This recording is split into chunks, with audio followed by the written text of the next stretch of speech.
And I'll never forget, I went on an airplane, and my first time riding an airplane, I was a senior going to a football game, and I went in the restroom on the airplane, and as I was washing my hands, there was a sign on the wall. And I'll never forget it. My first time on the airplane, I'm washing my hands, there was a sign on the wall. And as I was walking out of the restroom, the sign said, as common courtesy to the person that's coming behind you, can you wipe the sink out and leave it better than you found it? And I said, as common courtesy to the generation that is coming behind me in life, everything that I touch, everything that I'm a part of, I vow to God that I will leave it better than I found it. And I got my scholarship up to Tennessee, and they looked at me when I first hit campus, 135-pound kid soaking wet in the SEC. And the first reporter, he asked me, he said, Inky Johnson, do you even think you're going to play at the University of Tennessee? He said, you're 135 pounds. I said, not only am I going to play, I'm going to start. I said, you made a mistake. I said, see, what you don't understand, and this is what most people do, they base judgment off of what they can see. And I'll never forget my sophomore season, I finally made it to the point in my life where I felt as if everything in my life was lining up. Spiritually, I was getting discipled. Life was in shape. On track to graduate in 3 years. Life was in shape, education. I still remember the day I was in the film room watching film, and I was watching the California Bears, and my defensive backs coach, Larry Slade, came in the room. He said, Inky Johnson, I got some good news for you. And I dropped the clicker, and I said, Coach, what is it? He said, son, you're a projected top 30 draft pick. He said, all you have to do is play these next 10 football games. You're an automatic multimillionaire.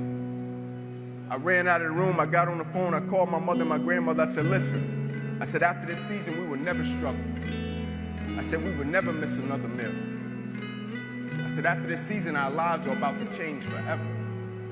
And little did I know our lives were really about to change. The first game we come out, play against California Bears, I get an interception. We shut them down, we get the victory. Second game, we're playing against Air Force. It gets late in the game, found ourselves in a dogfight. Quarterback dropped back. He released the ball to the running back coming down my sideline. Now, I approach the tackle like I approach any other tackle, and the way I'm approaching it, either I'm going to knock you out or you're going to knock me out. I'm 165 pounds. I can't play with anybody. But at the point of contact, when I hit this guy, something different happened that had never happened to me before in my life. I hit him, and it seemed as if every breath in my body left. My body went completely limp. I fell to the ground. I blacked out. I'll never forget when my eyes opened, my teammates ran over to me. My first guy that was over was Gerard Mayo, the middle linebacker for the Patriots, one of my best friends. And he said, Ink, get up, let's go. I said, I can't. He said, what do you mean you can't? You're out lockdown corner, we need you, let's go. I said, I can't move.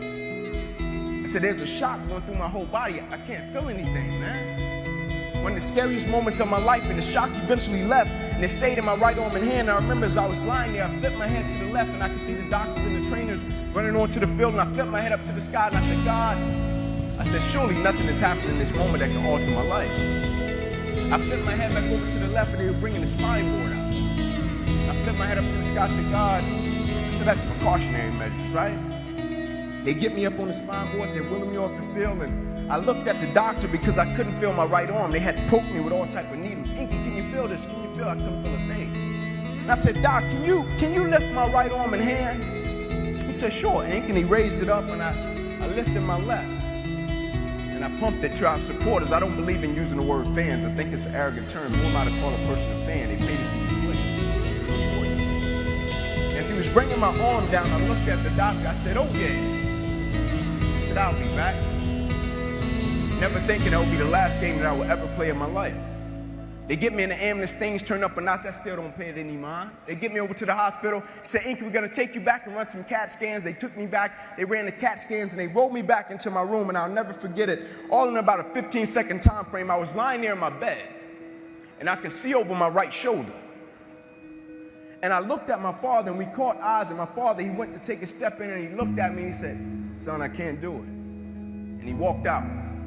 My mother, she came in, she was running, she kissed me on my forehead, she said a prayer, she said, Ink, everything is gonna be okay, and she ran out. And as soon as my mother stepped outside of the room, the doctor rushed in from the opposite side, and he said, hey, get in there, we gotta rush this guy back to emergency surgery, he's about to die. I said, what? I said, my mom just told me everything was going to be okay. Like, this is total opposite, you talking about I'm about to die. I said, what happened? He said, son, what happened? You have busted up subclavian artery in your chest. You're bleeding internally. Have to rush you back and take the main vein out of your left leg and plug it into your chest in order to save your life. And when I woke up from recovery, the same doctor standing over me, he said, Inky, I have some good news and some bad news for you. I said, you got some bad news for me? After telling him I was about to die, I'm still alive. How bad can it get? I'm still here. He said, the good news is, son, we saved your life. I said, thank you, sir. He said, the bad news is you have nerve damage in your right shoulder. I said, cool. He said, we got to send you up to the Mayo Clinic in Rochester, Minnesota. I said, cool. He said, but the problem is, Ink, you probably can never play the game of football again in your life. I said, no way. He said, yeah, Ink, you got some pretty bad nerve damage. I said, no. I said, Doc, no disrespect, man, but I'm 8 games away. Like, Doc, no disrespect, but this is about to change my family's life. Doc, I've been working for this ever since I was 7 years old. Doc, there's no way. God, not now, God. Like, let me make it to the NFL so I can help my family first. Like, we miss meals. And you're talking about my career could end right now? Like, no way. And I snapped out of it. I said, man, I never cheated. I said, there's no way. I never cheated. I never cheated myself. I gave everything I had to it, and I respected it. I never cheated. There's no way that my career can be over. I said, send me up to the Mayo Clinic.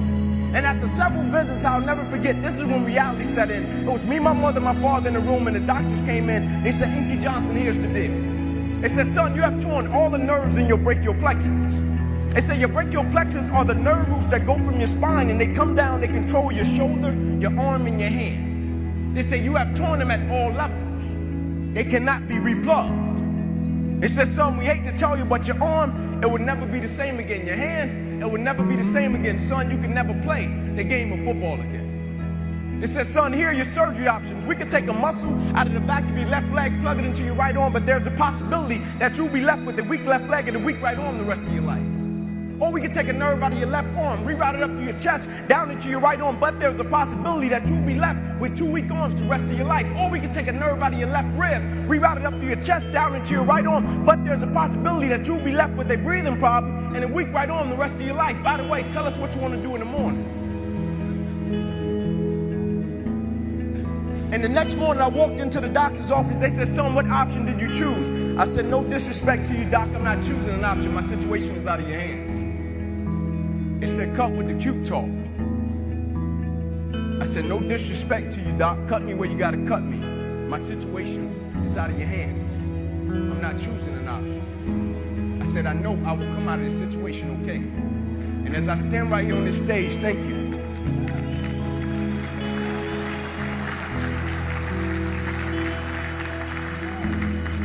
As I stand right here on this stage before you today, they cut me 6 times down my left thigh. They cut me 2 times across my right rib. They cut me 2 times across my right pec. They cut me 1 time across the left side of my neck, 1 time across the right side of my neck. They cut me from the bottom of my armpit all the way down to the bottom of my hand. And after they got through cutting on me, they said, son, you're going to be in this hospital for the next 40 days. I walked out of the hospital on the 3rd day. They said, you broke a record. How did you do it? And I said, first and foremost, the thing I want y'all to understand, I would never let a circumstance or a situation define my life. Certain type of mentality, it built a certain type of individual, and so now I couldn't quit even if I wanted to. I couldn't lay in the bed even if I wanted to. I couldn't stop even if I wanted to. I had too much sweat equity in my life and everything that I was doing.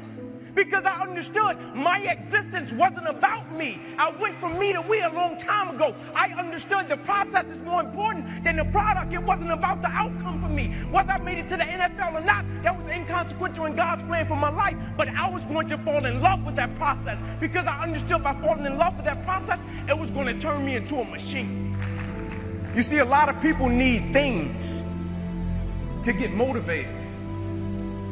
A lot of people need a little extra money to get motivated. A lot of people need, whatever the case may be, a little bonus to get motivated. I don't need anything but breath in my body and life. And every day I wake up, I understand I got 2 children depending on me. I understand I got a wife depending on me. I understand I got a world that needs me. The reason I go at life with the passion and the zeal that I go at it with is because I understand every day of my life is somebody in the world that is dependent on me. It may not be you, and if it's just about you, you're in trouble, because I'm telling you, you're going to hit something in life that's a lot tougher than you, and it's going to test your will, and it's going to test your heart. And if it's just about you, and if it's just about the product, it will crush you. Every day I get up, I understand it's somebody in the free world that's looking at me to see if I'm going to keep going, and so I can't quit.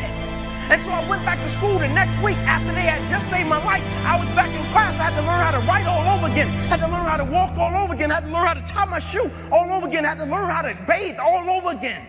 I had to learn how to live life all over again. Never one time did I say, let me go home, I need a break. Never one time did I go into the training room and said, I need some time off. Can you all just give me a little leave time? I need to go back home. I need some time off. My life just changed last week. And they came to me and they said, Inky, go home. We know how much the game of football meant to you. I said, yeah, you know how much the game of football meant to me, but you don't know how much life means to me. You see, the thing we have to understand about everything that we're a part of, first and foremost, it's a blessing by God. And when it's a blessing, you can't help but to give everything you got to it. My life got saved. I got spared my life.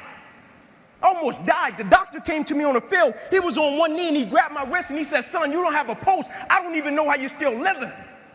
And my last doctor visit, they came to me and they said, sorry, Inky Johnson, you will never be able to use this arm and hand again in your life. I said, no disrespect to you, doc, but I will use this arm and this hand every day for the rest of my life by the way that I live my life. Every day I'm going to impact someone's life. Every day I'm going to empower someone. Every day I'm going to inspire someone. Every day I'm going to encourage someone.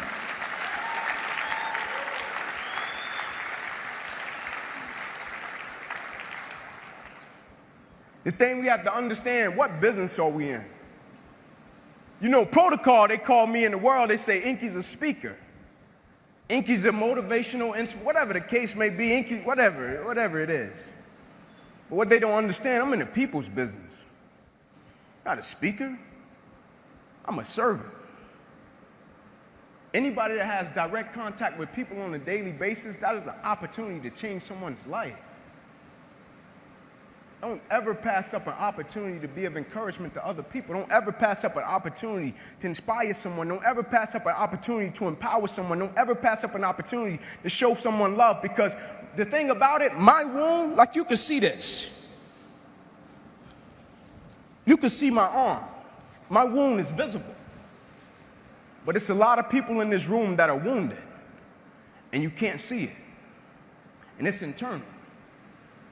And so the opportunities that we pass up to be a blessing to other people, we can save their life with just one encounter. When we talk about me to we, when we talk about process over product, when we talk about sweat equity, when we talk about better together, do we really understand what that means? Because sometimes the thing about life always comes along when we make up our mind to try to distract us.